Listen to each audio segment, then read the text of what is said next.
welcome you all at Data Founders.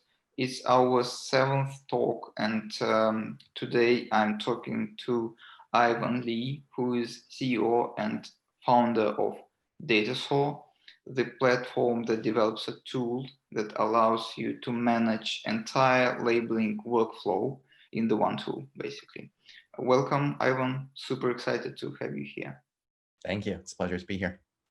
Amazing. So to kick off, can you please introduce yourself, maybe to tell us a bit more about your background and about what Datasaur does?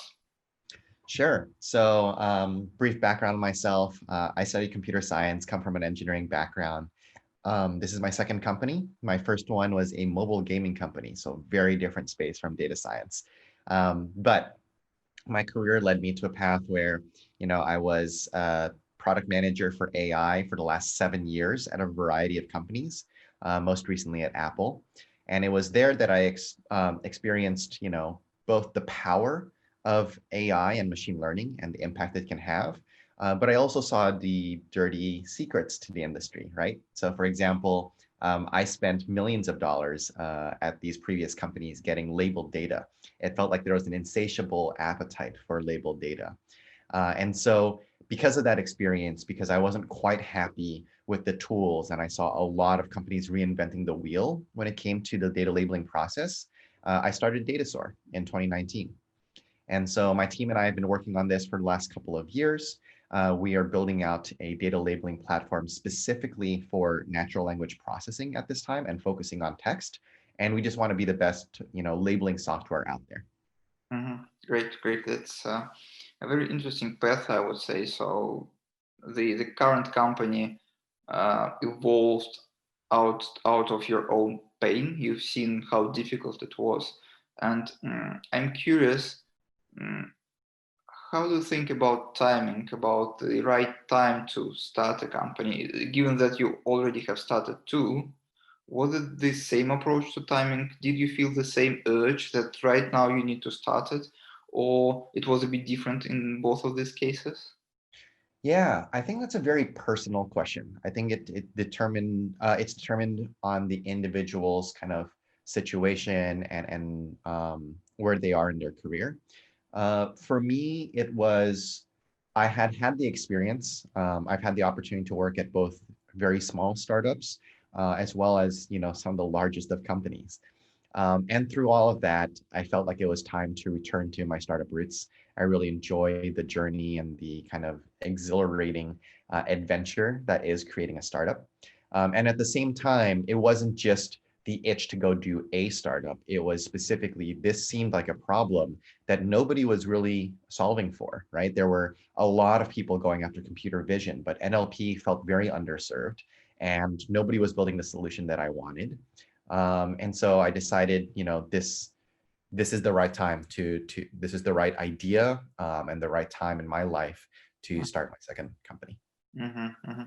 And I obviously agree with you that that moment is very personal. So every individual decides for herself or himself when it is the right time.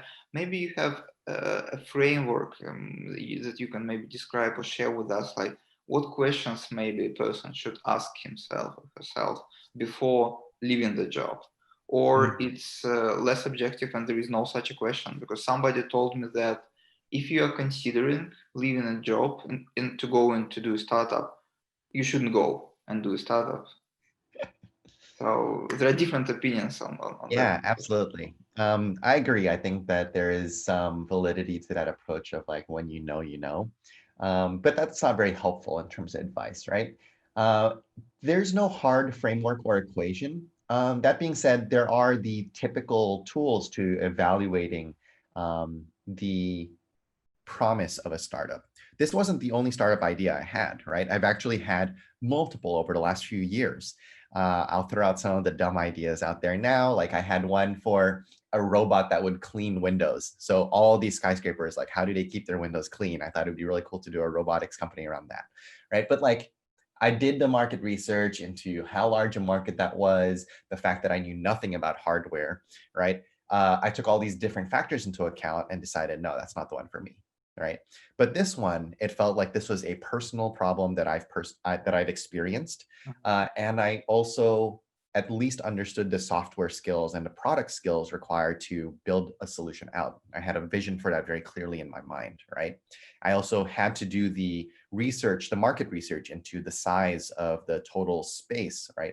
Mm-hmm. How much revenue could I be targeting? How large is the space overall? And can this be a venture funded company, Mm-hmm. right? And so I asked all these questions and determined, okay, this is at least worth pursuing further and getting to the next step and at least getting to that MVP and testing in market whether this is going to work or not. Mm-hmm. Mm-hmm.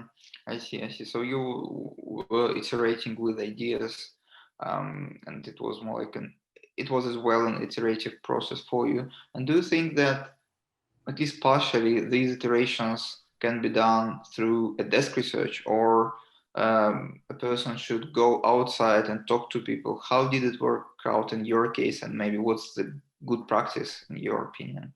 Yeah, so I was fortunate enough to take a class fortuitously at Stanford by a professor named Steve Blank. And Mm-hmm. he was the one who, I'm pretty sure, coined the phrase "get outside the building," right? Yes. And that's what he told us to do in the class. We had to come up with ideas, and he kept telling us, "Get outside the building. Stop just, it's not just a homework assignment you do in your dorm. You have to go and talk to people and interview people about, the pain points that they're solving for." So in this case, at least I had that personal experience. Now I had to go and validate whether others were dealing with the same types of problems and how they approached it, right? So before I started the company, and after I left Apple, I went and approached, um, dozens of people Mm-hmm. who were in similar positions. I asked them how they approached their data labeling projects. And when I felt like I had enough validation, then I took it to the next level. Mm-hmm. And that moment when you did feel that there was enough validation, again, how objective you could do that? Any metrics, any frameworks, or is again more like a feeling? When you know it, you know it.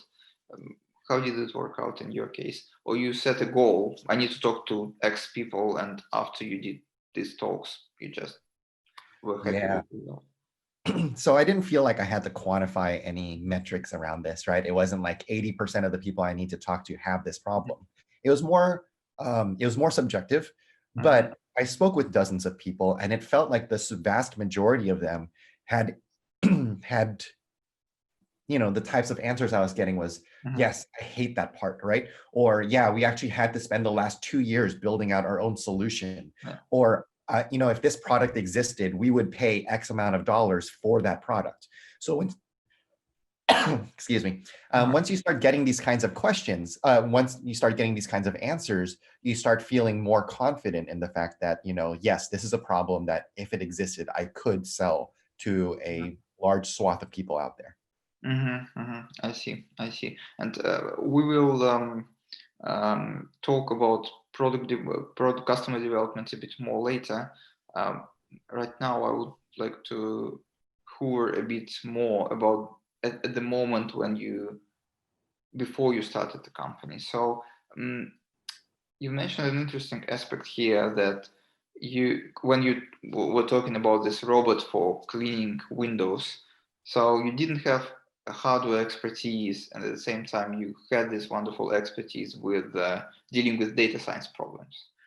The question would be, how far a person can go outside of his or her expertise, because what I frequently see is that some data science engineers or researchers, they try to start a company somewhere in biotech space maybe, or in material sciences. Sometimes it works, sometimes it doesn't. What's your intuition about that? How far one can go beyond the expertise? I don't think there's a set threshold. That being said, it just means that you have to put in more homework, more time before you can get there, right? And there might be areas where you just honestly, it's outside of your reach, right? So, for example, if I needed to go and create a biotech company where I was working with DNA sequences, quite honestly, like I'm probably not well suited to work on that, right? Maybe if I had a co-founder who was an advanced doctor and had the proper degrees for that space, maybe I could work on the software side to that. But I think I visualize this as the distance between the founder and the space. Mm-hmm.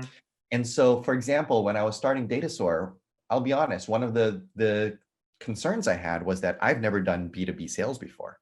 I've only ever created consumer products, right? So I built a decade's worth of experience in building consumer products.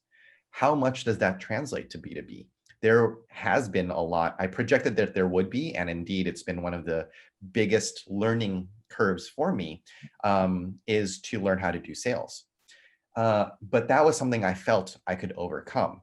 And in the meantime, I brought experience with this space. I brought an understanding of AI.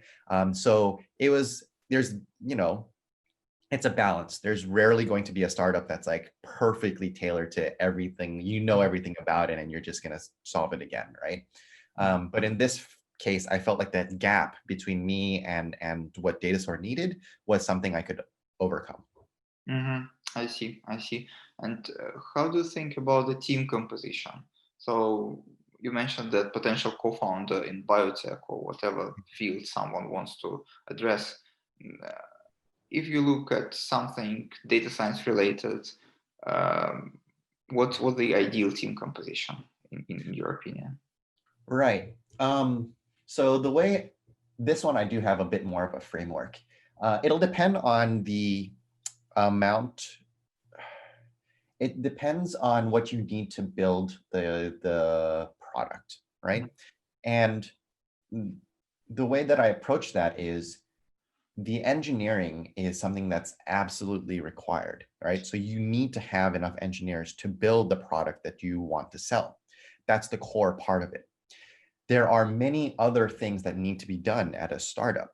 And so the way I approach it is, what kind of roles are required to ensure everything's being done to support that product development, right? So when we started Datasaur, we had 5 engineers. I had the luxury of starting with 5 engineers from day one, and that was enough to build out the initial MVP.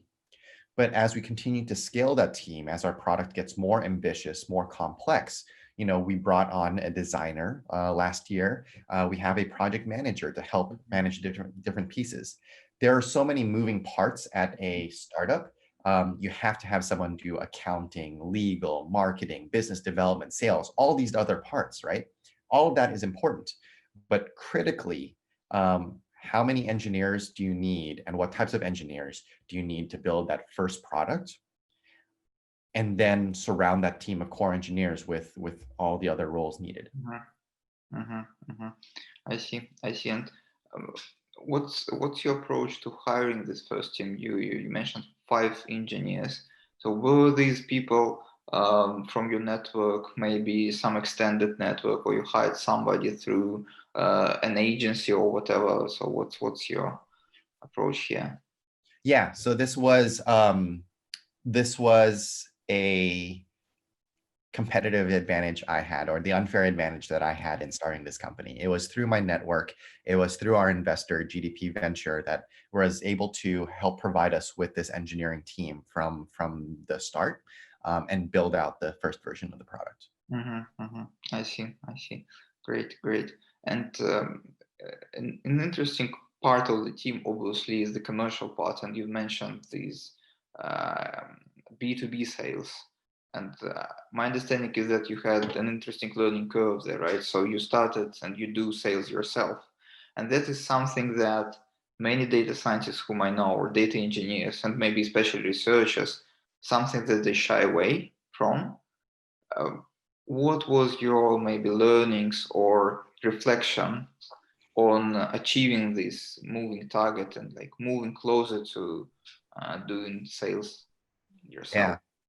So I'll share something a little more personal here. When I went to school, I took, one of these Myers-Briggs tests, and people can have different opinions of the validity of these tests, but I did, classify as an introvert, right? as I did my first startup, where I was the CEO and de facto product manager at the company, I actually made the transition from being like on the fence introvert to on the fence extrovert, Mhm. right? So it actually, I had to force myself to be more extroverted, to go out there and do marketing and talk to business partners and investors and all of that. And given that I had that experience, that I knew I could push my boundaries and my level of comfort, I knew I would have to do that again now, right? And that's been the case. Over the past year, I've had to learn how to do sales. And sales was something that was this scary concept to me. It felt like you had to be very polished. You had to be, constantly maybe overselling or exaggerating the capabilities of your product or whatever. I had to find my own brand of sales, my own tone in how I would approach that, right? So I guess I viewed it as a challenge. And, I, to a certain extent, I had felt like I was starting to plateau in terms of what I was able to do in my previous roles. So I saw this as an opportunity too, to continue to grow. Mhm, mhm. I guess it's very important that you mentioned this individual tone. I can absolutely relate it to my personal experience and the experience of many other investors whom I know, who sometimes, I'm not with an engineering degree, but a lot of people in the VC community are engineers as well. And a work of an investor is partially sales, obviously. It's at least partially sales. And I would say my answer, individual and personal answer, was as well just find my own tone. Just do it like in a way that is comfortable for me, and then it starts to work. So I could absolutely relate to that. And at the same time about sales, I've heard an opinion multiple times that there is a point at the early stage development of a startup when a founder who is an engineer, he needs to push sales away and to outsource it, to hire a VP of sales or maybe head of sales, whatever you call it.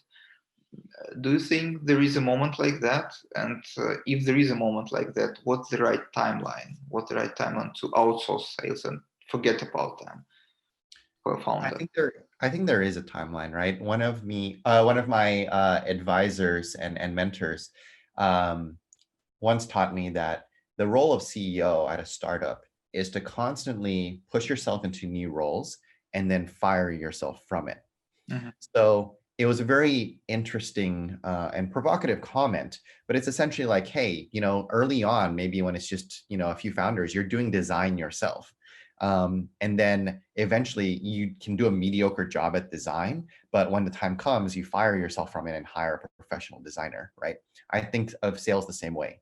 Now, we haven't gotten to that point at Datasaur yet. I'm still personally doing a lot of the sales myself, but I'm sure there will be a time where I have to focus on different priorities for the company, and I need to hire a professional who's been trained with years of experience in sales. mhm, We've already started to do that. So sales outreach is something that I have recently started outsourcing. So part of the job, mhm, but it's just a matter of balancing, my time and priorities against what the company needs.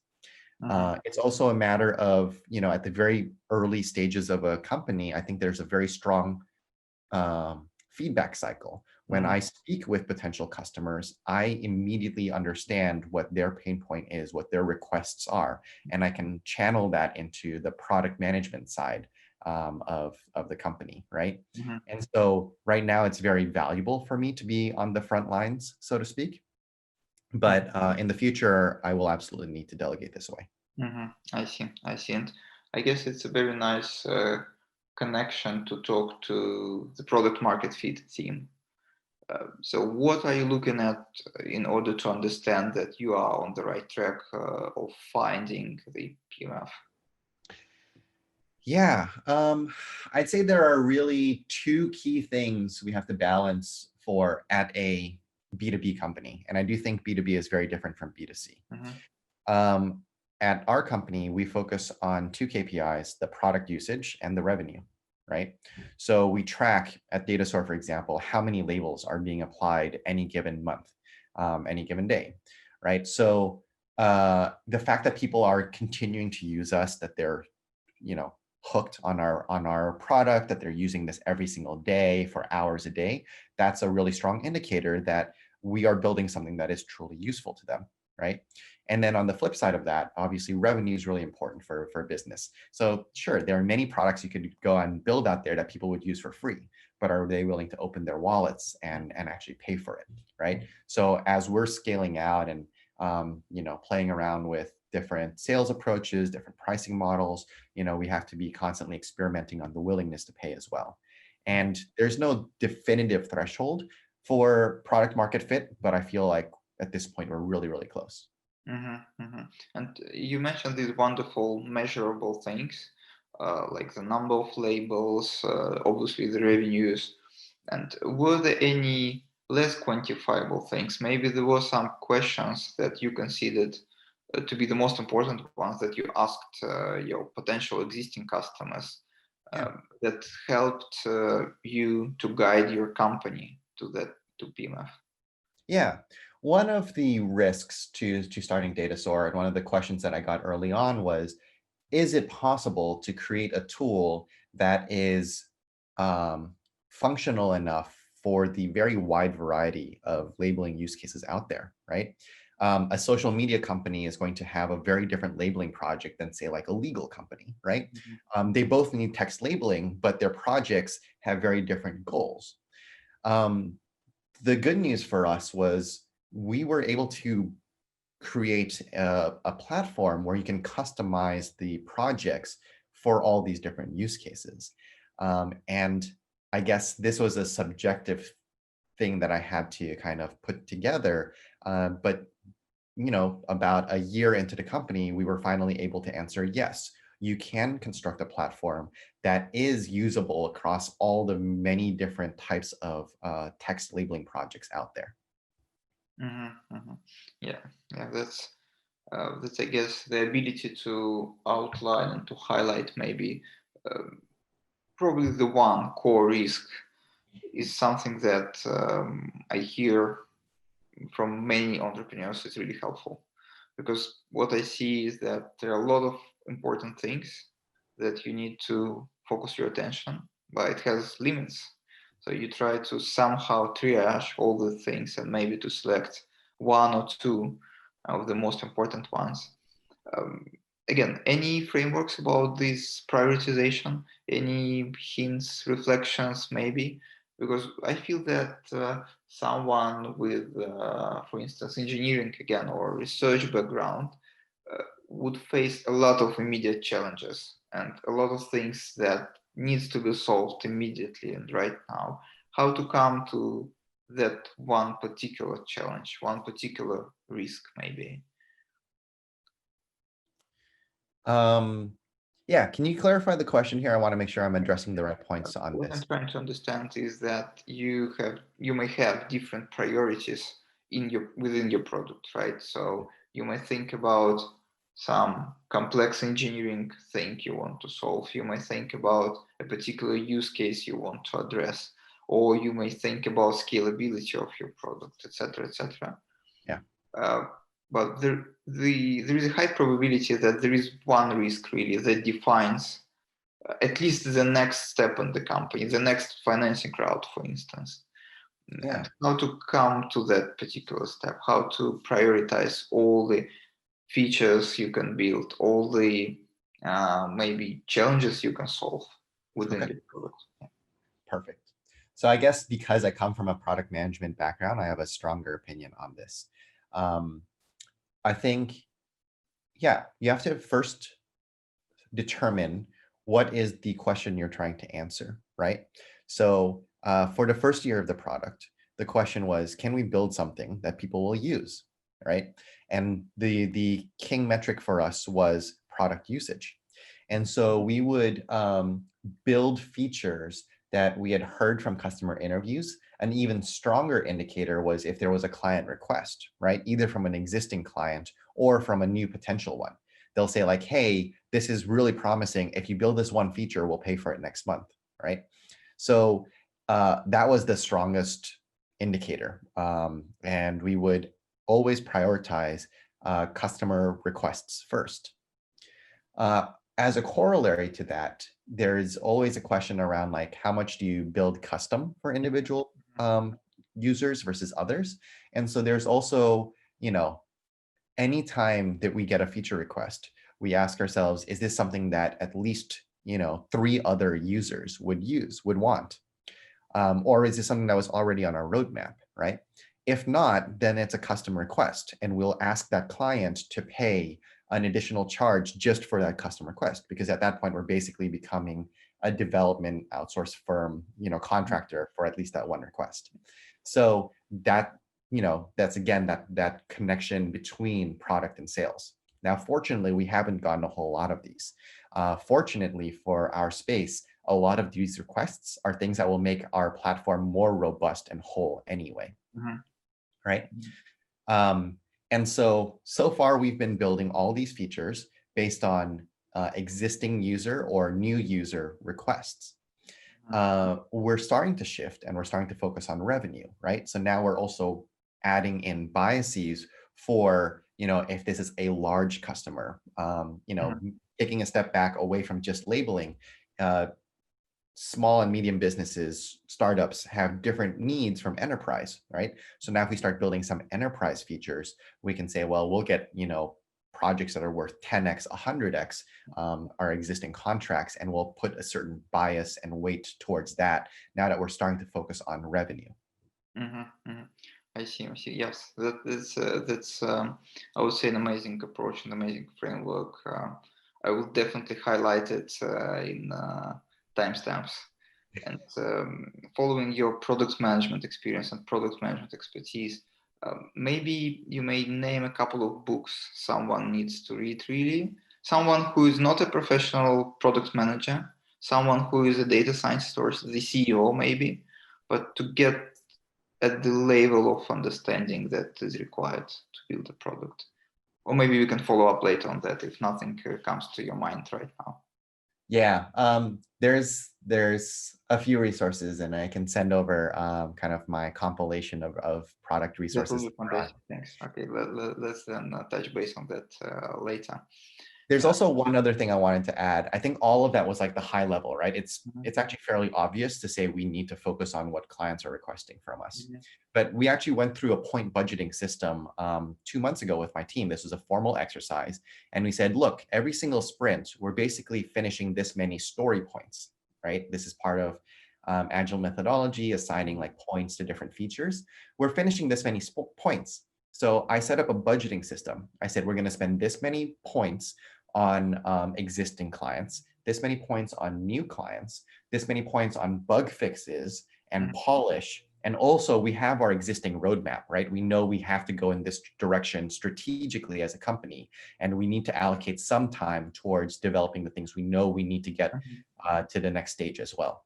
So being able to set that budgeting system has made it more abundantly clear to our whole team how we're spending our time and making sure we put our time where our mouth is in terms of prioritization. I see.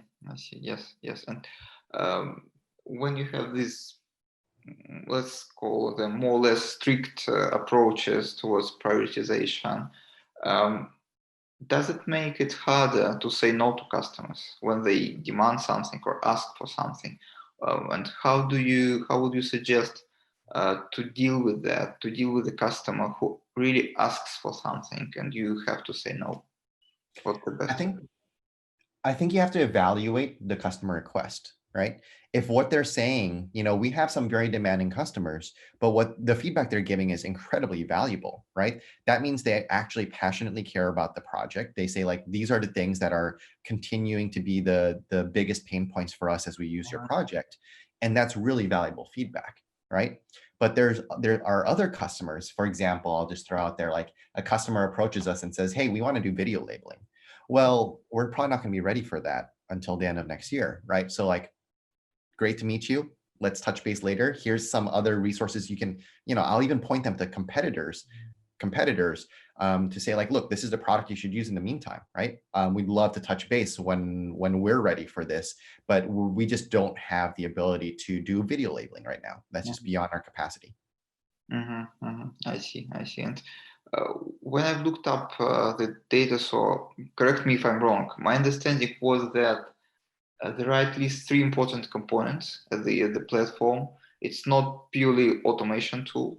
It's also a collaborative tool for collaboration, and then it's a user interface. So why did I kind of talk about that? Because what I hear frequently at the very early stage of a data science heavy project is that founders focus purely on a technical component. We have that particular model, or we have that particular hack, etc., etc. And some other components like user interface or collaboration tools, they are a bit overshadowed by the wonderful bunch of machine learning models.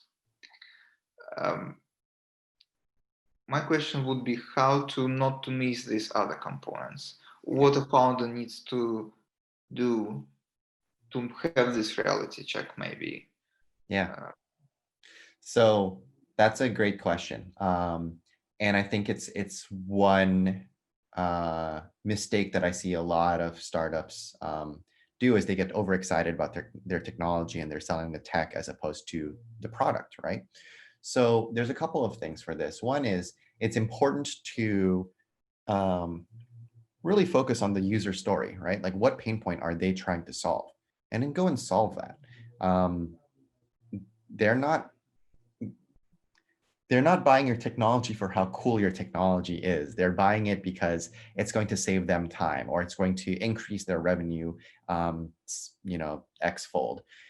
So you have to focus on the user's, reason for approaching your company in the first place. The other thing is, and this is something that's applicable to fundraising that I first learned for fundraising and then I applied to sales. I love going into a meeting and watching when someone's eyes light up, right? This is something that we have many, many features in our product, right? I could go on with a laundry list, a full page document of features that we have, but there's a handful of features that people get really excited about. And it's not always what you imagine, right? So those three things that you mentioned, thank you for taking a look at our product.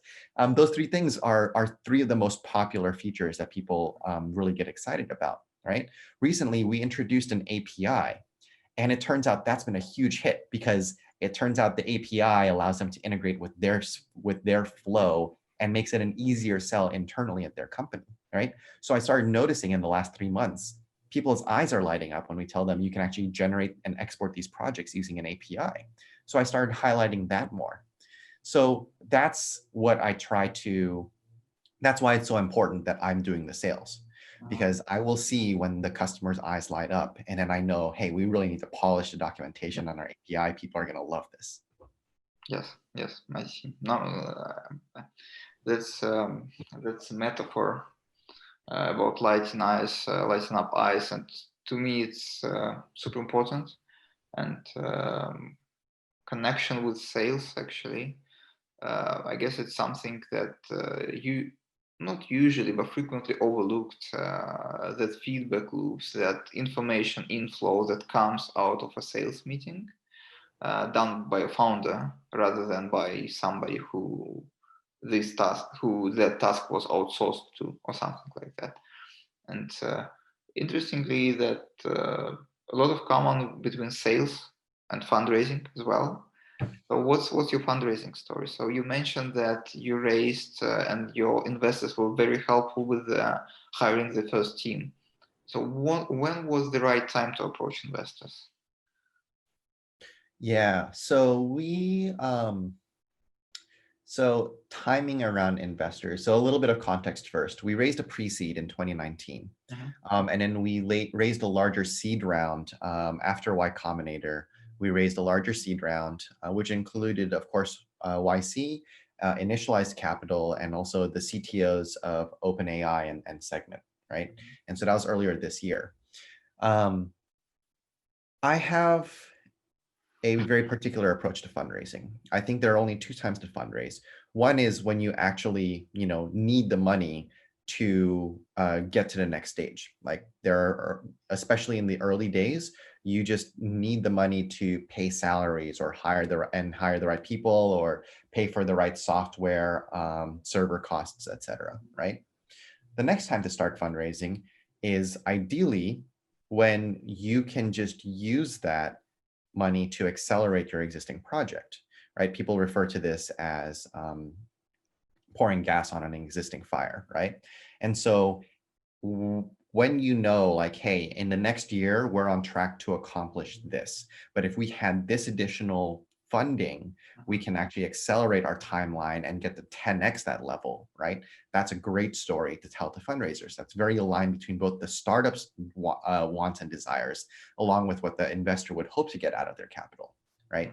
So I guess the key thing for me here is a lot of companies approach fundraising as kind of the milestones, the next achievement you have to reach.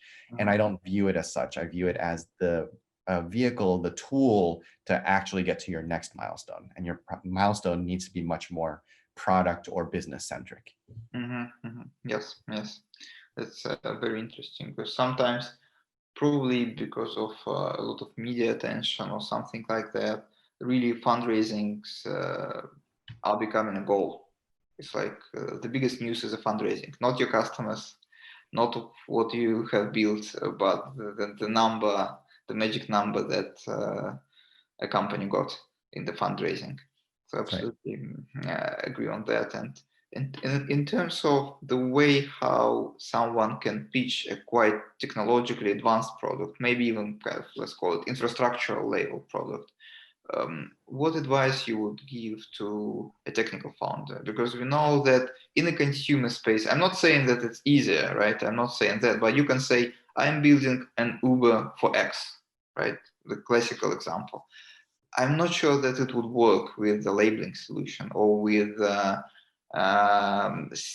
synthetic data solution or whatever you may build for a data science pipeline.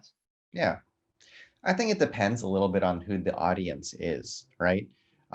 So, in my sales pitch, I assume a certain level of like, by the time they're talking to us, they understand the data labeling space and the needs of the space. And so I can jump straight into the details of like why what we're doing is exciting, right?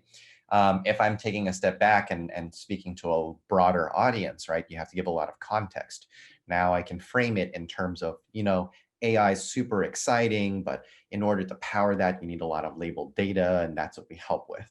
So you really just have to read the audience and understand like tie it to something that they understand, right?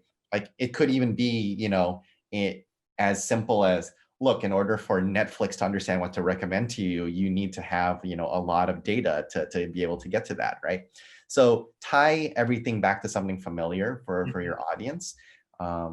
But to be honest, in my day-to-day, most of the folks I speak with at this point are pretty technical, and they already have a need for the labeling. Yes, and I'm sure the majority of maybe all of you investors really understand the space.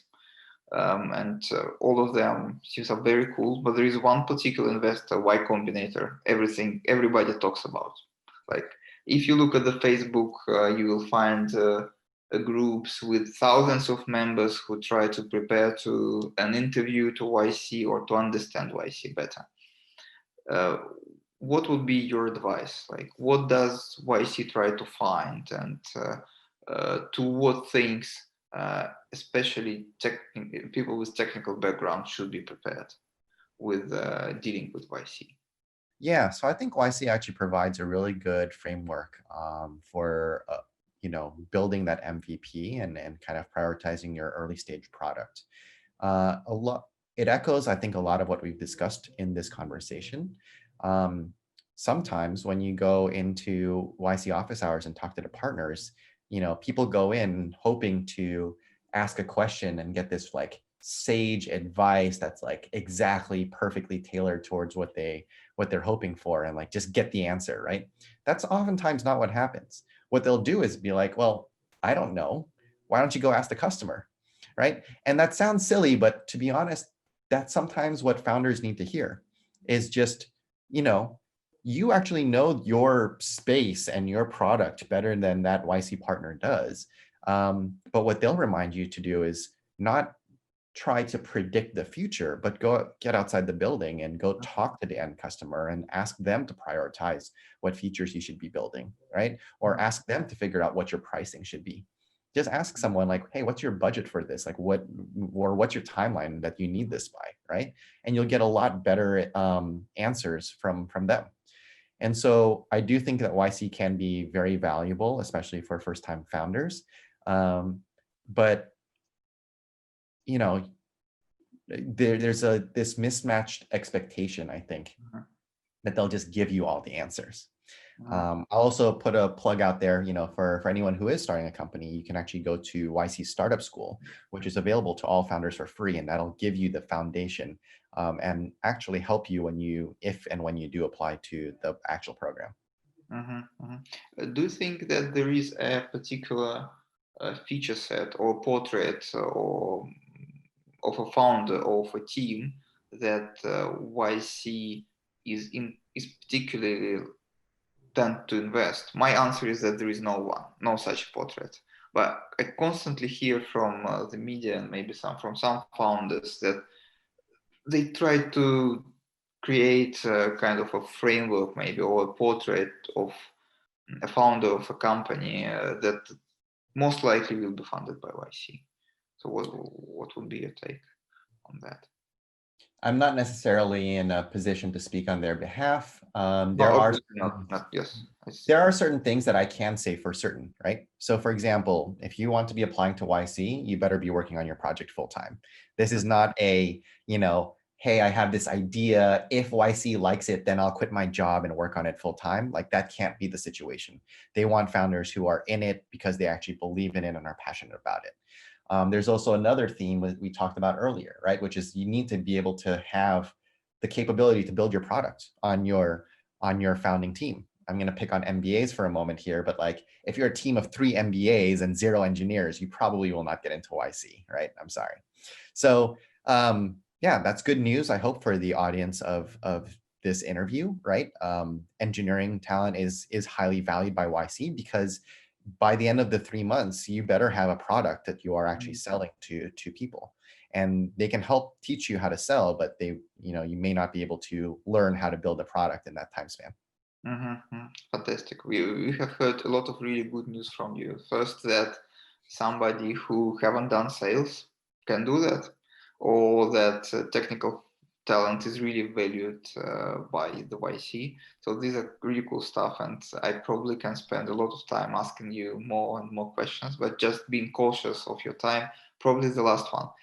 We've talked about many different things, and maybe there is something that we did overlook. We didn't talk about something that, in your opinion, deserves to be discussed. Maybe a theme, a question, a topic, a suggestion, anything.